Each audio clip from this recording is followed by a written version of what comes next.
Okay, so if they didn't give you the boundaries here, they would have to indicate which region they want. This one, or was it this one, or this one? I mean, it continues on.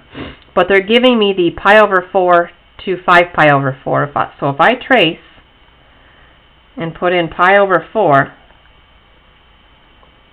enter, I can see the cursor's now blinking right here. And I'll bet any money the 5 pi over 4 is going to be here. 5 pi divided by 4 is there. So it's looking for this area here. So if they didn't give you these boundaries, they'd somehow have to tell you that they want the first bounded region where say x is positive. That would mean here to here. So they'd have to give you some indication.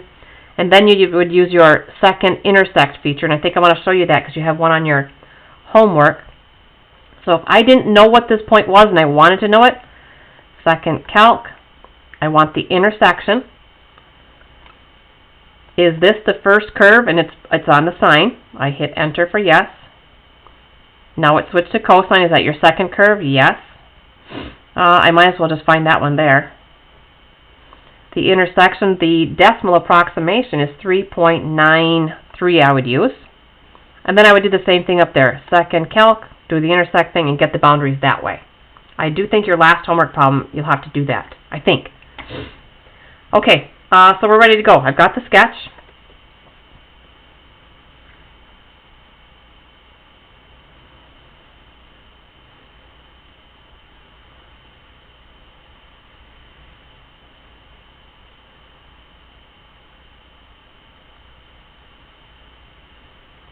Okay, so I know this intersection is the pi over 4. This one is at 5 pi over 4. My rectangles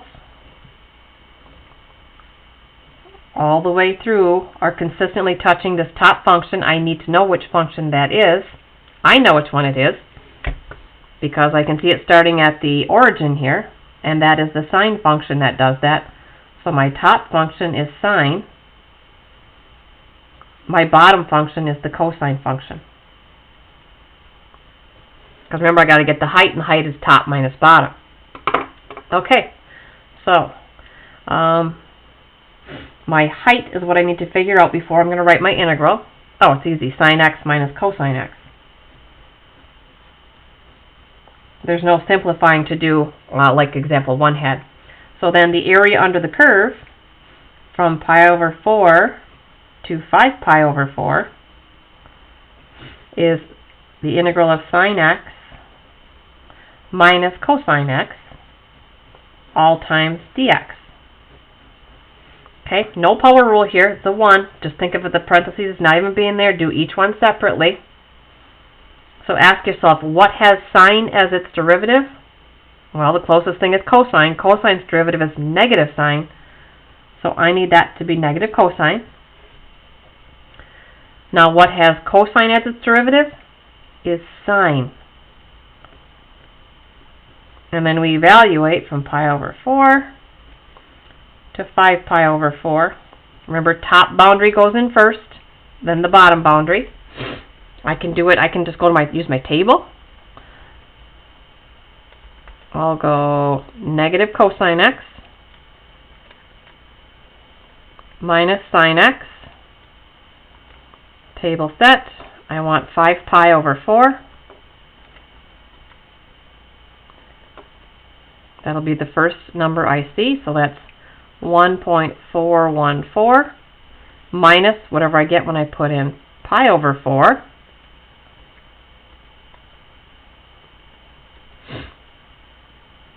I get a negative 1.414.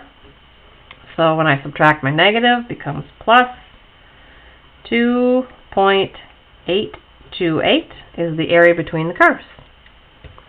Okay, so it's just a lot of algebra, but not too difficult for you. Your assignment is somewhere right here.